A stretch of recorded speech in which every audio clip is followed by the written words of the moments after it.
No te olvides de suscribirte al canal, darle like, compartir y activar la campanita para que YouTube te notifique de nuevos videos que subimos de lunes a viernes sobre temáticas jurídicas y de psicología.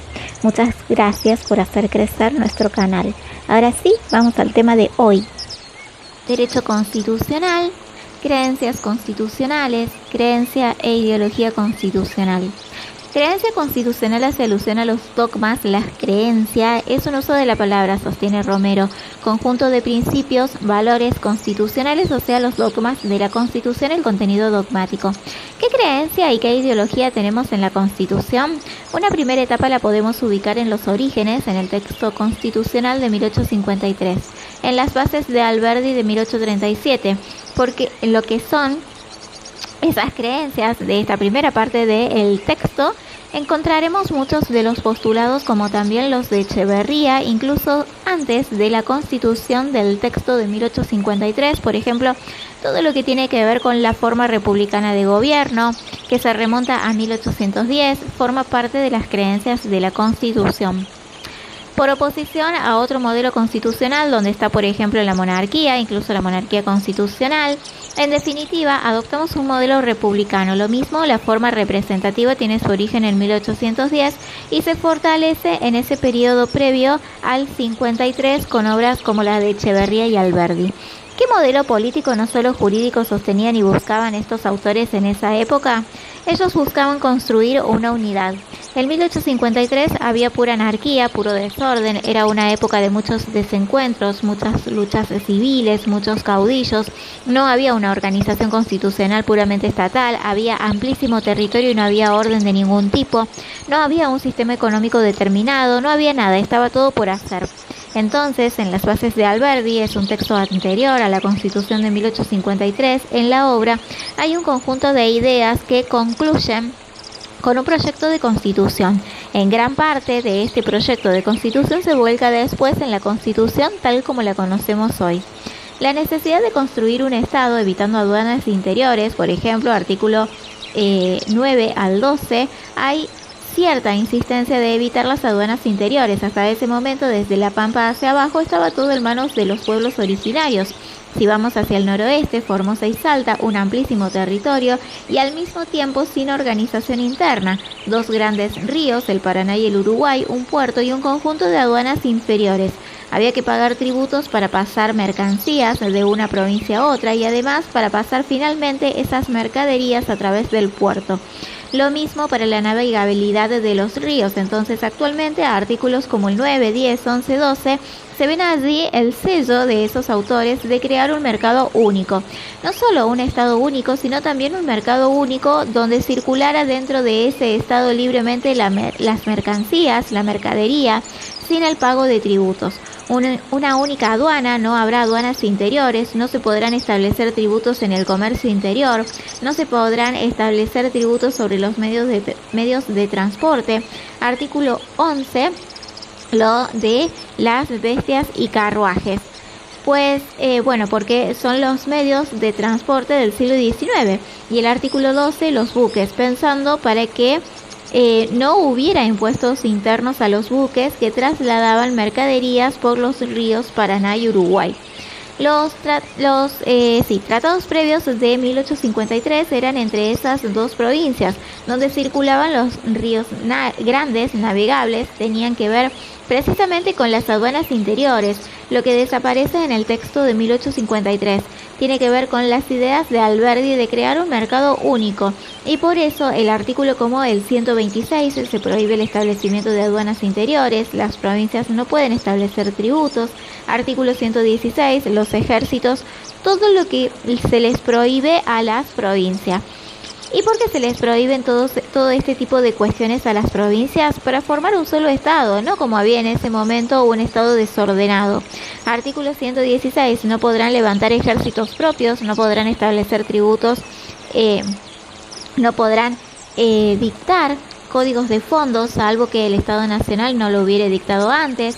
La idea de gobernar es poblar son ideas de Alberdi. Ante semejante extensión de territorio era importante para generar el desarrollo, además de quitar esas restricciones al comercio, traer población que fuera a producir y además que fuera a poblar semejante territorio. Y eso de gobernar es poblar, dijeron, bueno, ¿cómo lo hacemos? Una manera era atrayendo población europea, liberando también a esos inmigrantes de ciertas cargas que se les podían establecer. Por eso se los trató desde el comienzo de 1853, que son las ideas propias de Alberdi, como uno más en este país. Preámbulo, en la última parte. Para todos los hombres del mundo que quieran habitar el suelo argentino, esto es, que no se les van a establecer restricciones por el hecho de ser extranjeros.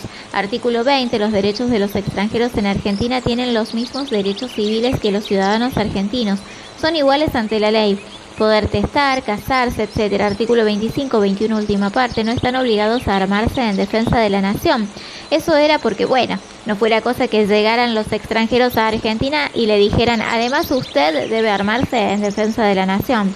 Están exentos de eso también. Se les da todo tipo de facilidades para que vinieran a Argentina. Esas ideas de Alberdi están en la Constitución. Artículo 20, 25, 21, segunda parte. Artículo 75, inciso 18. El artículo 75, inciso 18, es la llamada cláusula del progreso. ¿Cómo iba a progresar un país que iba de guerra en guerra? Además de traer inmigrantes, atrayendo industrias, establecer industrias. Era un pueblo que tenía altísimos niveles de analfabetismo. ¿Cómo vamos a hacer para proveer a la prosperidad de un país?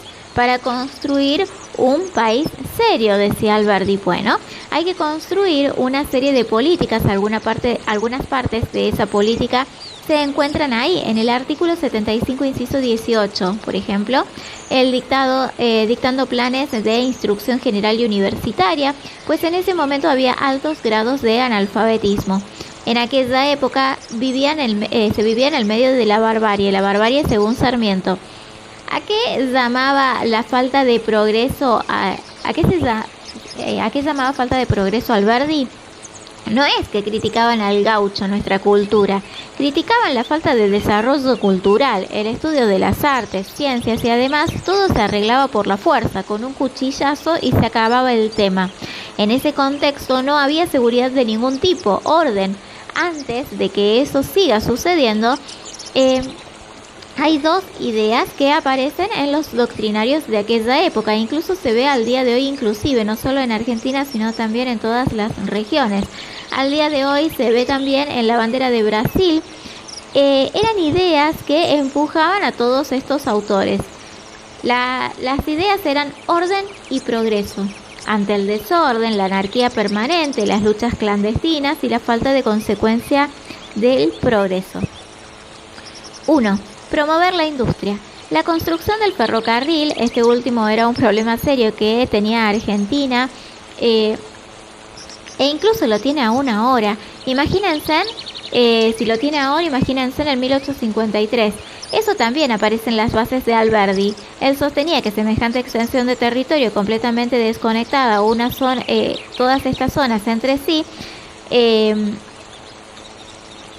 ¿cuánto tiempo tardaban de ir, por ejemplo, de Córdoba a Buenos Aires, para no hablar de lugares aún más alejados? ¿Cuántos días tardaban? Los caminos estaban en mal estado en aquella época, problemas que aún hoy tenemos.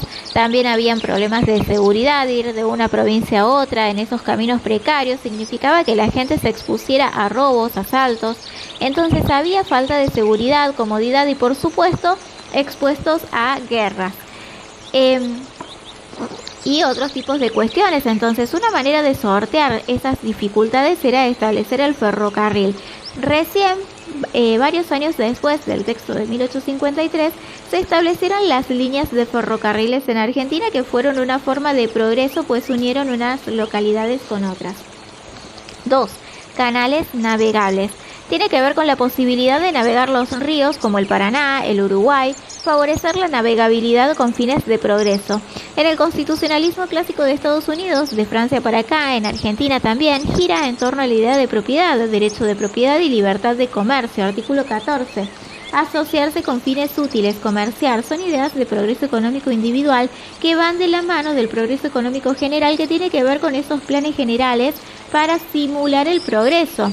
De la mano la libertad de esto, el comercio individual, libertad individualmente hablando o considerándolo individualmente, derecho de propiedad desde el punto de vista de cada uno de los individuos, desde el punto de vista del Estado, buscar planes que tiendan a educar, promover la industria, el comercio, sea por tierra o por canales navegables.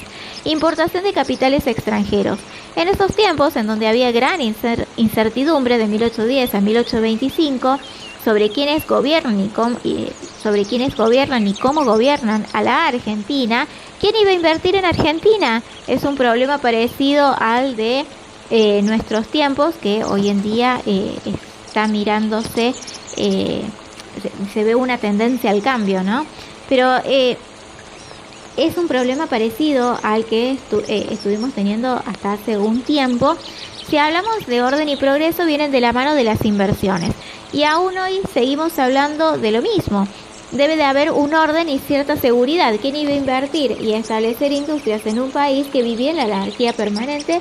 Como los mazorqueros, al que estaba en contra lo degollaban y además tomaban su cabeza y lo exponían en la plaza pública. Imagínense que en ese estado eran pocos los que estaban dispuestos a invertir. Entonces todas estas ideas de ilustración y progreso quieren terminar con eso, y a partir de allí quieren organizarse y promover el desarrollo económico de la mano de los trenes o ferrocarriles, de los buques, del comercio interior, de las aduanas y además de cierto ambiente de progreso. Esas son prácticamente todas las ideas de Alberdi. Colonización de tierras.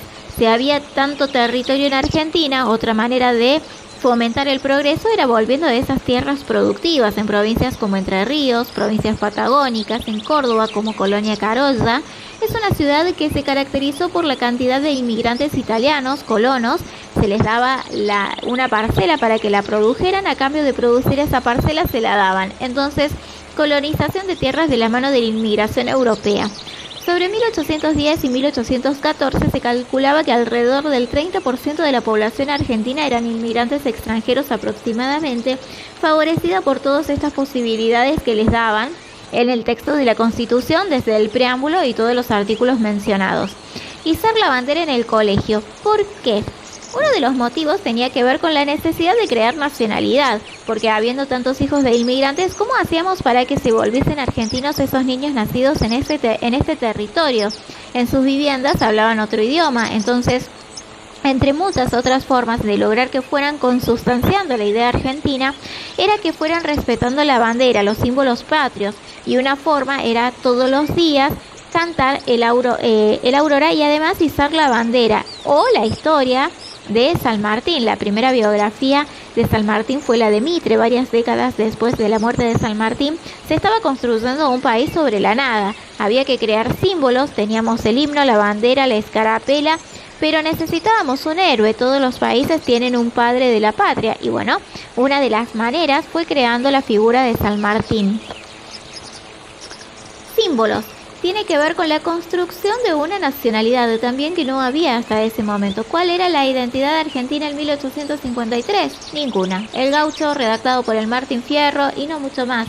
Todas esas tienen que ver con, todo esto tiene que ver con autores como Echeverría, Alberdi, que se trasladan al texto de la Constitución: colonizar tierras, gobernar es poblar, libertad de comercio, comercio interior único unificado, entre otras ideas principales, y además de construir un único Estado. Y por eso Alberdi decía que no se podía construir un solo Estado desconociendo las necesidades locales y al mismo tiempo no se podía, en alas de salvaguardar las ideas locales y estas diferencias, obtenerlas a modo tal que no hubieran posibilidad de justificar un solo Estado. Muchos hablaban de una federación unitaria o una unidad federativa. Eran varias partes que componían un todo, en el caso del Estado argentino.